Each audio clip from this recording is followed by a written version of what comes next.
je suis Koutsara, étudiante en deuxième année d'ingénieur à l'INSA Hauts-de-France. J'ai 20 ans.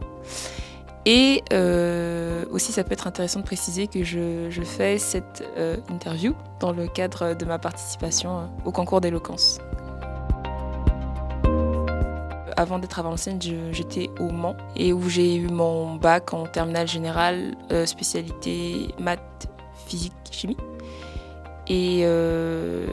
Et ça a été assez naturel de choisir des études d'ingénieur par la suite parce que je ne me voyais pas faire autre chose. Pour l'instant, je suis en prépa, donc c'est un tronc commun pour tout le monde. C'est des bases scientifiques pour pouvoir, l'année prochaine, du coup pour moi en troisième année, choisir une spécialité. Donc moi, en l'occurrence, pour l'instant, j'envisage peut-être de continuer en mécatronique ou en mécanique énergétique.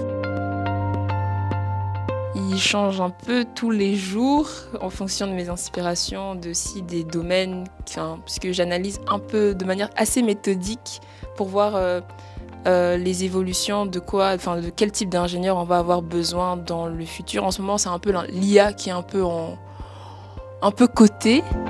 Pourquoi du coup j'ai participé au concours d'éloquence? Pour plusieurs raisons. Pour sortir de ma zone de confort, parce que aussi je sais que avoir des compétences oratoires c'est important. On nous le dit souvent, qu'on va être amené dans le cadre de notre métier et même dans la vie de tous les jours en vrai à s'exprimer, à parler, à défendre des opinions. Et je me suis dit c'est une excellente formation, oui, parce que je me suis dit que ça pouvait être fun aussi et pas que stressant. Donc pour toutes ces raisons, j'ai pris mon courage à deux mains et j'ai décidé de participer et je regrette pas du tout.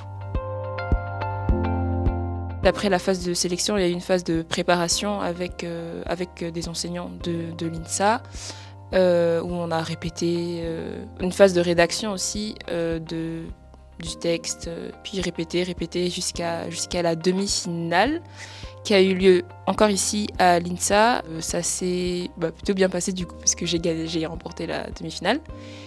Et après la demi-finale, il a fallu préparer la finale. Du coup, pour rentrer un peu plus dans les détails, le thème du concours, c'était la juste place du travail, le thème global. Et ma question précise pour la demi-finale, c'était: être freelance garantit-il une émancipation au travail? À la finale, donc toujours sur le thème du travail, ma question c'était: le travail peut-il être un terrain d'expression militant? Et donc pour la demi-finale, j'avais la réponse négative, donc non, être freelance ne garantit pas une émancipation au travail, alors que d'ailleurs je pensais le contraire plus tôt. On avait 5 minutes pour dérouler toute la plaidoirie. Du coup c'est un peu court. C'était une expérience vraiment stressante, mais formatrice aussi. J'ai dû sortir de ma zone de confort, m'exprimer à haute intelligible voix, bien articulée, regarder mon audience. Du coup, c'était stressant, mais à la fois très enrichissant. Il y a eu la gagnante et il y a eu 4 lauréats aussi.